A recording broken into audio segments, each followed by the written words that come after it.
ياه الواحد كل وشبع قوي. حسابك كام لو سمحت؟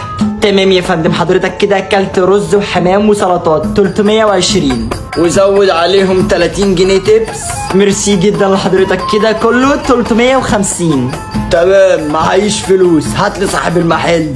احمس يا فندم. يا ريس الراجل ده مش عايز يدفع. وانت مش عايز تدفع ليه؟ ان شاء الله يا استاذ، انت عارف احنا ممكن نعمل فيك ايه؟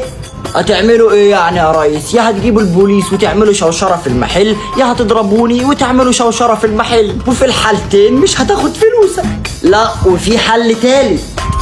ان انا اكنس وامسح واغسل وكده حق الفلوس. لا ما ينفعش معايا، بس في حل تاني اسهل، ان انا اعمل كده. بطني الاكل بتاعكم في ايه؟ ولا مش هينفع، احنا مطعم.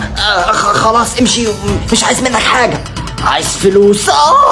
بطني شكلي اتسممت عندكم. هديك 100 جنيه وامشي. لا ما تنفعنيش. مفيش حاجة يا جماعة، مفيش حاجة. طب عاوز كام؟ 320 جنيه. طب وطي صوتك. حاضر هديهم لك.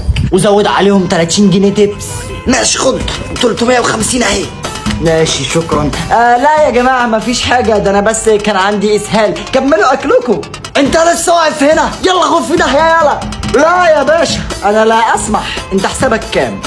320 ويزود عليهم 30 جنيه تبس، يبقى 350. خد يا عم حسابك اهو. شفت انك ظالمني؟